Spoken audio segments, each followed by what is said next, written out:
थोडे थांबल्याचे आम्हाला दिसतात, हात आखडलेले दिसतात. हे बीड प्रकरणावरून आपल्या सगळ्यांच्या लक्षात आलेलं असेल. बीडचं प्रकरण हेच सांगताय जी गुन्हेगारी बीडमध्ये आहे आणि बीडमध्ये मला वाटतं की दाऊद इब्राहिमचा लहान भाऊ बसलाय आणि त्याला पांघरून घेणारी, त्याला मदत करणारी आणि एखाद्या मंत्र्यांशी इतके घनिष्ठ संबंध प्रॉपर्टी पासून तर राजकारणापर्यंत असल्याचे सिद्ध होतं. माहिती पुढे येते, पुरावे येतात, तरी पण त्या मंत्र्याला आरोप होऊन बाजूला केलं जात नाही. हे किती दुर्दैव आहे. त्याला कोण पाठीमागे आहे? त्यांच्या पाठीमागे मुख्यमंत्री आहेत की त्याच्या पाठीमागे उपमुख्यमंत्री अजितदादा पवार आहेत? हा प्रश्न महाराष्ट्राला पडला. कारवाई करून सोडणार नाही वगैरेच्या गोष्टी ठीक आहे, पण कारवाई होताना दिसत नाही हे दुर्दैव आहे. आरोप करणाऱ्यांनी आरोप सिद्ध केले पाहिजे. आरोप करणाऱ्यांनी करावे. आता जर या नोकरवर्तीमध्ये पुढे काय आढळलं, कारण ही नोकरवर्ती जी करते कंपनी, आमची बँक, आम्ही सगळे विरोधात आहोत आणि याला कोर्टाने परमिशन दिलेली आहे. मध्यंतरी आरक्षणाचा विषय आहे. 2014 मध्ये चंद्रकांत पाटील असताना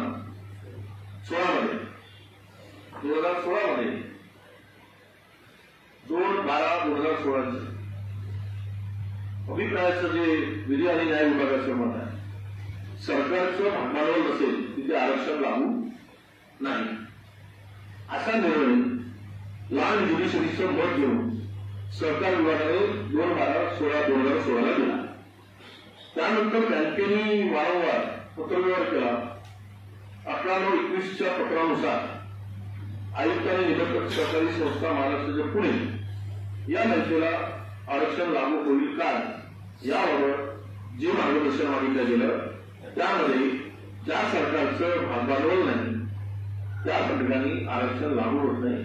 हा निर्णय तत्कालीन म्हणजे आत्ताच्या तत्कालीन मंत्री पण आत्ताच्याच सरकारने तो निर्णय घेतलेला आहे.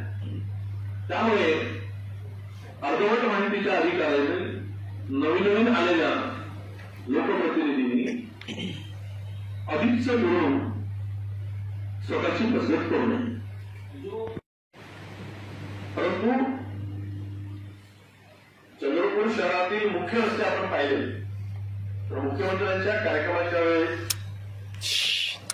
तिकडे कधी उजवावे लागतात.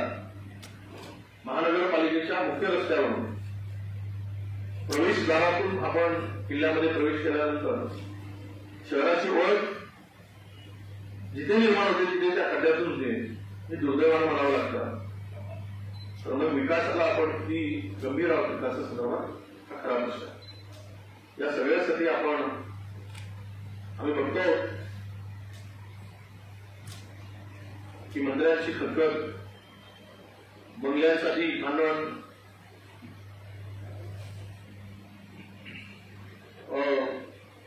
त्याच्या पलीकडे जाऊन आता कॅबिनसाठी भांडण सुरू आहे. अख्खा मंत्रालय तोडला जात आहे. मंत्रालय पूर्ण नवीन कॅबिन बनवायचं पाय द्यायला जाणार नाही मंत्रालय. इतकी बिकट अवस्था आहे. कोणीतरी म्हणजे लंडनला जाऊन आले तिथले कॅबिन बनवून आले एक मंत्री आणि त्याला तसेच लंडन सारखी कॅबिन बनवायची आहे भारतामध्ये. तर त्याने तो अभ्यास करून ते तोडफोड सुरू केली आहे. आता मंत्रालय त्याचे खात्यामध्ये खात्यावरून मागणी झाली. आता काही खाते तर असे आहेत की विचारांना खात्यावर होऊ शकत नाही. ही परिस्थिती निर्माण केली. पण या सगळ्या परिस्थितीमध्ये विषय विकासाचे आले की मात्र आम्ही नितेश राणे नावाच्या व्यक्तीला पडतो आणि तो हिंदुत्वाचा बॅन वाजवतो आणि विकासाचे मुद्दे वाजवला जातो. ही पद्धतशीर प्लॅनिंग राज्य सरकारकडून सुरू आहे. काल परवा मी त्यांचं स्टेटमेंट ऐकलं नितेशजींचं.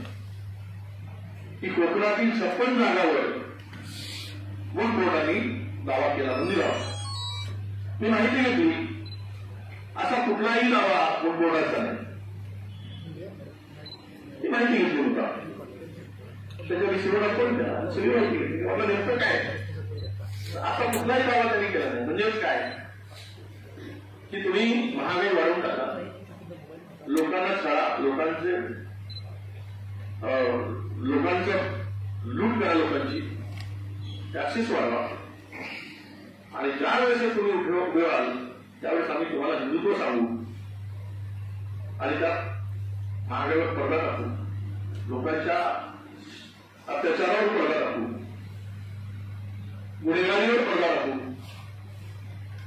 हे सर्व प्रश्न अनुत्तरित ठेवू आणि हिंदू प्रचारावर येऊ, हेच सगळं आता चाललेलं आहे. प्रचंड भ्रष्टाचार वाढला, भ्रष्टाचाराचा कळस सामान्य माणसाची कामच होत नाही. सामान्य माणूस 15 दिवस करत असतो चक्रा मारतो, तरी त्या माणसाच्या साध्या एका अर्ज दिलेला अर्ज पुढच्या टेबलवर जातो. तक्रारांची दखल घेणार कोण? हे जे प्रकरण आहे त्यावेळेस लक्षात आणलं गेलं असतं आणि त्यावेळेस जर चौकशी झाली असती तर एवढा मोठा व्यवहार झालाच नसता. पण ते दुर्लक्षपणा सगळीकडे चाललेला आहे. मी तुम्हाला आता काही चर्चेवर बोलणार नाही, पण आता जे काही प्रकरण मागच्या काळात 30 वर्षात झाले, एसटी महामंडळाच्या घोटाळ्यापासून तर तुमच्या नोकरभरतीच्या पासून ते मुलं